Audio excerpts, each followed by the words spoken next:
Yeah, yesterday in agriculture, we started learning about what steps, basically the institutional steps and the technological steps that the government has started taking and has been taking for the past years, so that we can see a improvement in the agriculture of India. So, taking that forward, now a few other steps that government has taken is the introduction of Kisan Credit Card, which is also popularly called as KCC. Now, this Kisan Credit Card is one very important way in which the banks extend their line of credit to the farmers.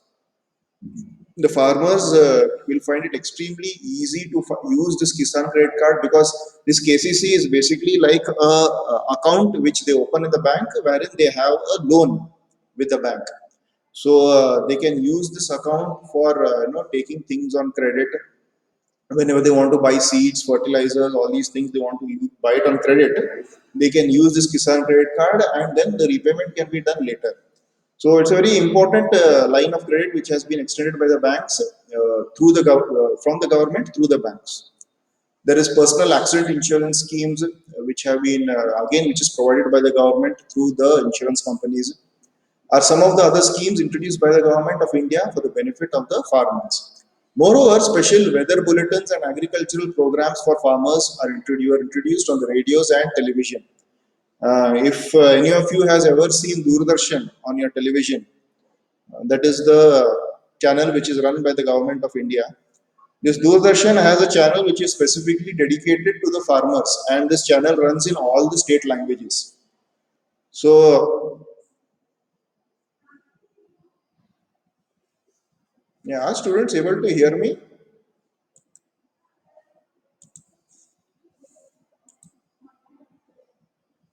Yeah, everybody able to hear me. Good. Okay. There's no sound coming from your end.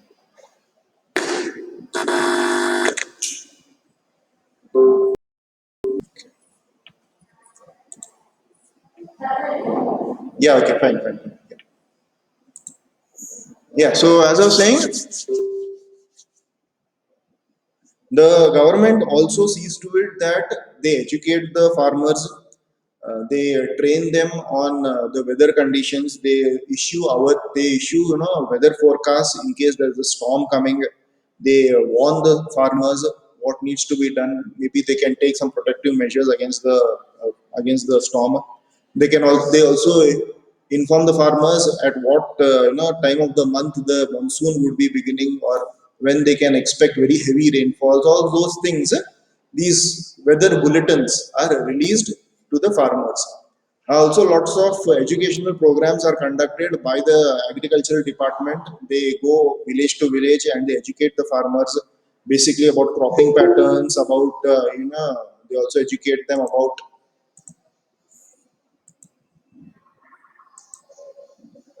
yeah, they also educate them about who is that?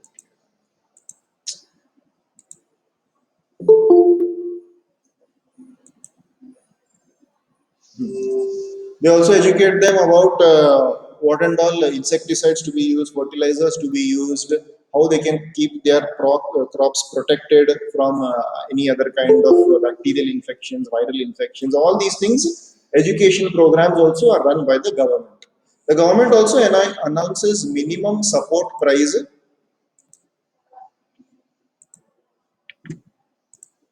The government also announces minimum support price, remunerative, and procurement prices for important crops to check the exploitation of farmers by speculators and middlemen. Now, this minimum support price is one concept which was there last year in food security, but unfortunately, again, that lesson was not covered for you. But let me explain this how it works. The minimum support price is given for various crops. I'll take the example of sugarcane. So minimum support price is there is one price for per ton of sugarcane, whichever is whatever is produced by the farmer. The sugar factory has to pay that particular minimum support price. They cannot pay any price lower than the minimum support price to the farmers. So this is basically done to prevent any kind of exploitation. Oh my God, what happened now?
Yeah, it came.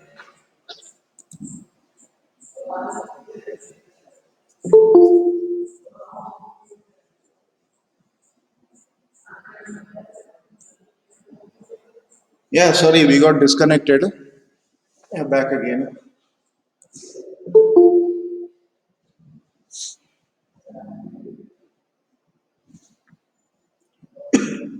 Okay. Yeah, so yeah, good morning. So as you were saying, I was saying, what I was saying, yeah, minimum support price. Minimum support price is basically set up by the government for different crops, so that the purchasers, the people who purchase from the farmers, do not exploit the farmers. There are many times middlemen who try to get these crops from the farmers at lower prices. So Yes, sir. these kinds of exploitation will be prevented when the government announces a minimum support price. Okay. Yeah. Bhudan Gramadan. So Mahatma Gandhi declared Vinoba Bhave as a spiritual heir. He also participated in Satyagraha as one of the foremost Satyagrahis. He supported Gandhiji's concept of Gram Swarajya. After Gandhiji's martyrdom, Vinoba Bhave undertook Padyatra to spread his message throughout the country. Once he was at Andhra Pradesh, some landless farmers demanded land for their economic well being. He assured them to talk to the Indian government for provision of land for them if they undertook cooperative farming. This was the actual beginnings of cooperative farming. It was an initiative which Vinoba Bhave was a part of, and cooperative farming has become very popular in India and has seen a lot of success also in the recent years.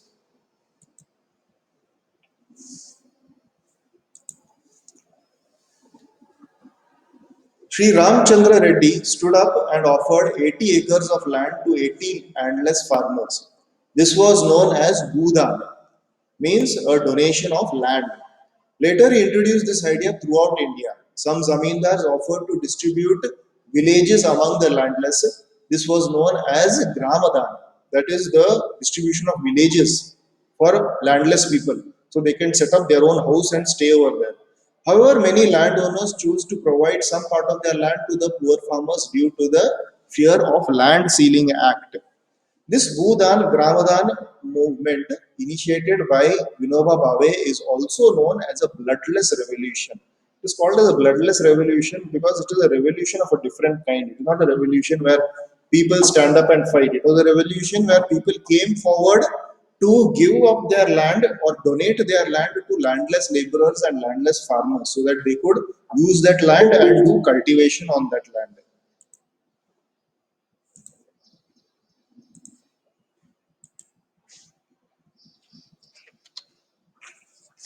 Okay, now we have the contribution of agriculture to the national economy. Let us see how the national economy is affected by agriculture and what contribution agriculture does for the employment and economy of the country. Agriculture has been the backbone of Indian economy, though its share in the gross domestic, that is the GDP product, has registered a declining trend from 1951 onwards. In 2010-2011, about 52% of the total workforce was employed by the farm sector. So that is still a very large number. More than 50% of the people in India are employed under the farm sector. Declining the share of agriculture in the GDP is a matter of serious concern because any decline and stagnation in agriculture will lead to a decline in other spheres of economy having wider implications of society. See, what this means is if we are noticing a decline in the contribution of agriculture to the gross domestic product, means the agricultural produce which is coming out from the country is gradually reducing. If the agricultural produce is gradually reducing, this also means that the contribution which it is making to the secondary sector, for the manufacturing sector, for the further processing of crops as raw materials, this also will get affected. If that gets affected, then employment gets affected. So any sector of the GDP which gets affected or shows a declining trend, a reducing trend in production, is going to adversely affect different and other spheres of the economy. Establishment of Indian Council of Agriculture Research.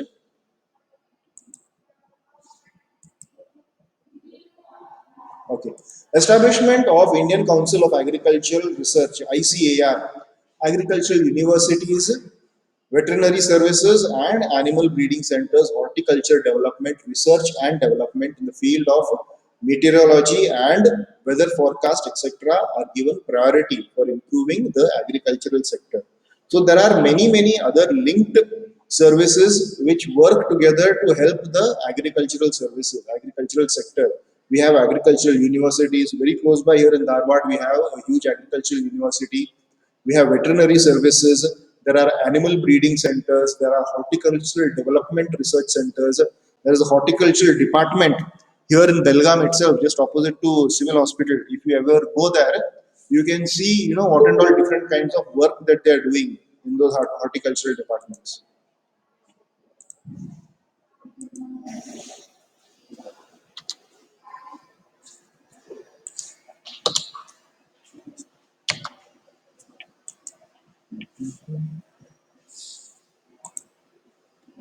Okay, so let us see in this table the growth of GDP and major sectors. If you see the first column, it shows the year 2002 to 2007, that is the 10th five-year plan. Agriculture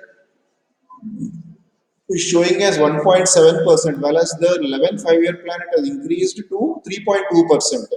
And then in 2012-2017, the target is set at 40%, and second target as 4.2%, 4% and 4.2%. Whereas the industries also, you can see it is a increasing trend. This overall, this will affect the GDP. So 2002-2007, the GDP target was 7.2%, and in the next five-year plan, 2007-2012, the GDP target was 8.2%, and the latest last five-year plan, 9% to 9.5%.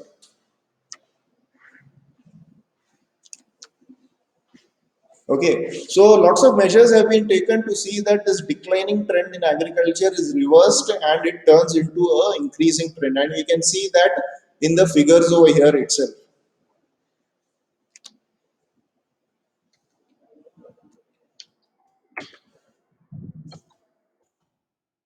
Okay, though GDP rate is increasing over the years, it is not generating sufficient employment opportunities in the country.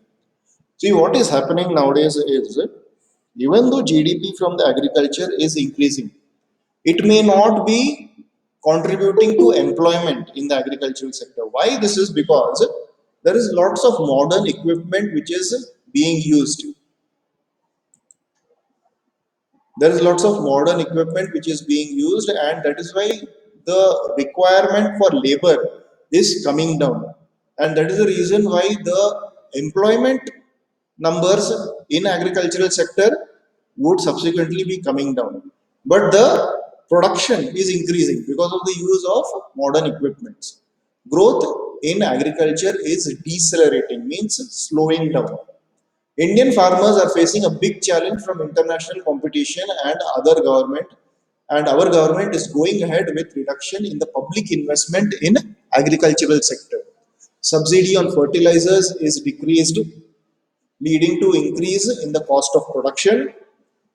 Reduction in import duties on agricultural products have proved harmful to agriculture in the country.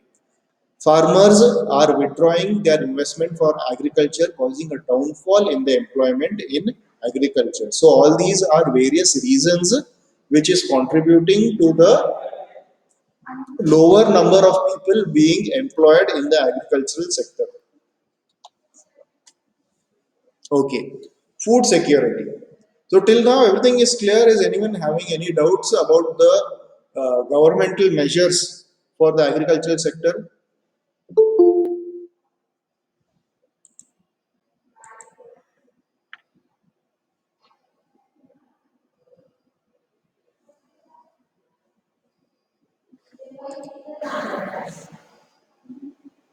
Everything is clear, is it? Any doubts by anyone?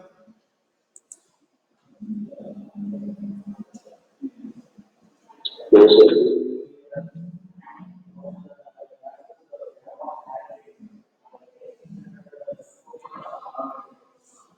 Yes, sir. Okay, okay.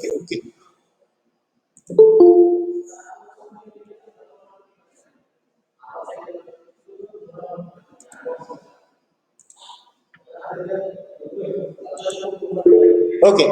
So coming to the next part, that is food security. So what is this food security system? Let us understand security system. Even though this was there in very much detail in your last year's economics, and unfortunately, as I keep saying, that lesson was skipped. But we have a little bit part of that in this year also. So, in order to ensure availability of food to all sections of society, our government carefully designed a national food security system.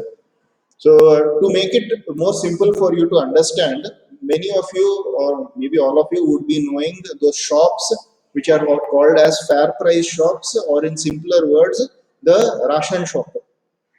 This ration shop is there in each and every locality, and we very well know that whenever you want to take something from the ration shop, you will take a ration card which is provided to all the families.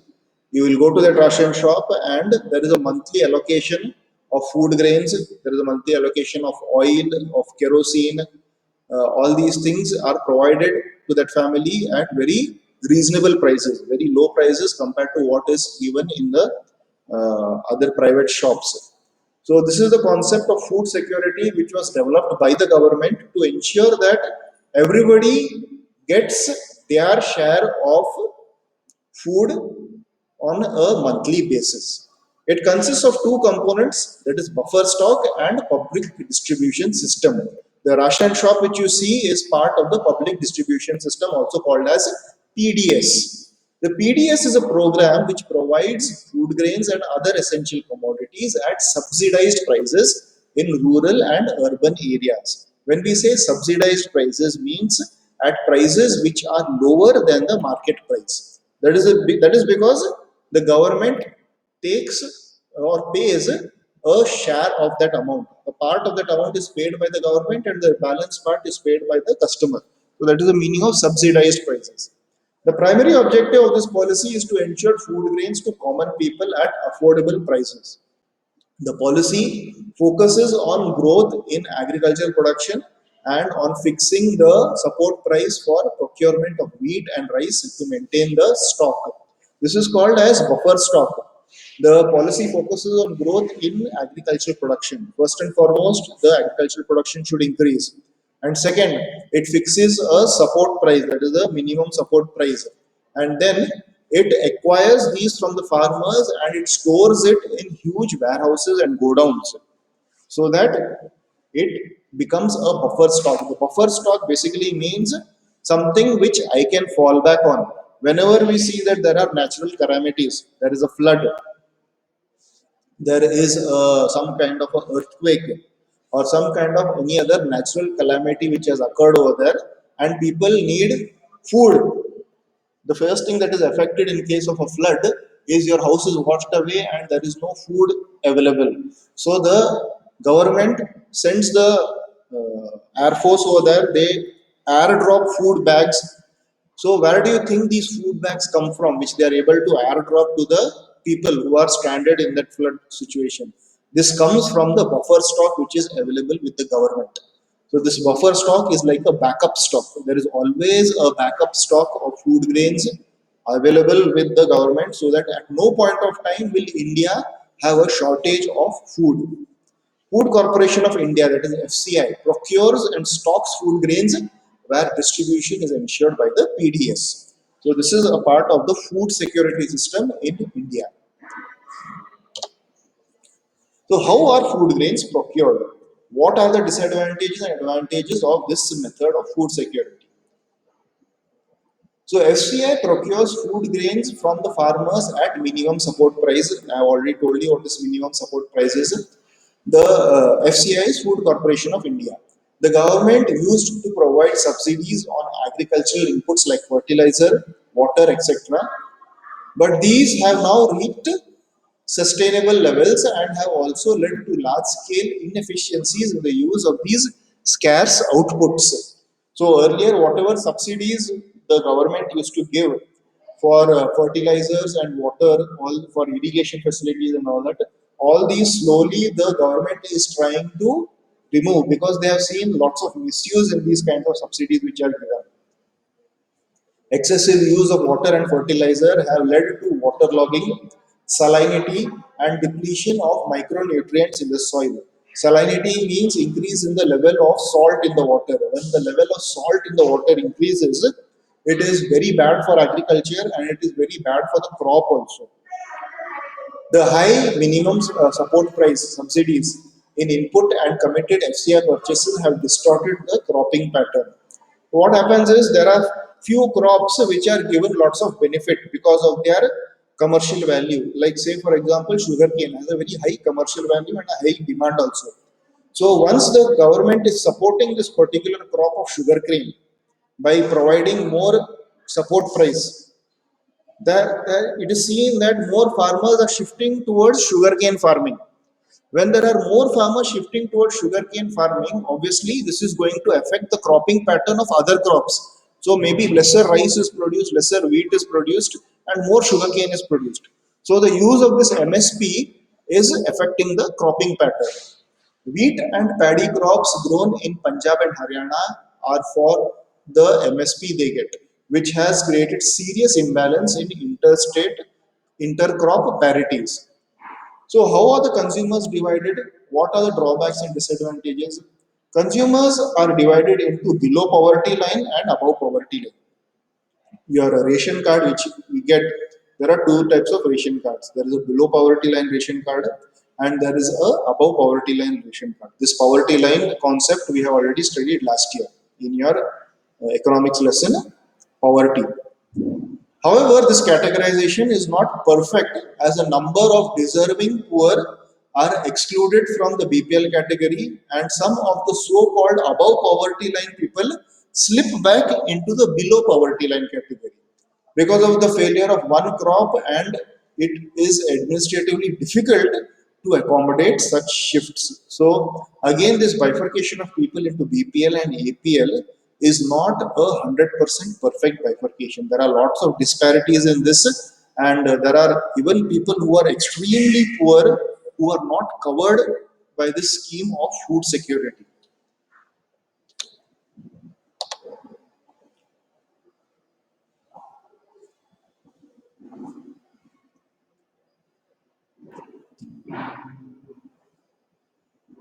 Okay, so till now we have learned about all the government initiatives, what have been taken by the government on the technological front, by even by educating farmers and all these initiatives they have taken so that they can help the farmers and increase their agricultural produce.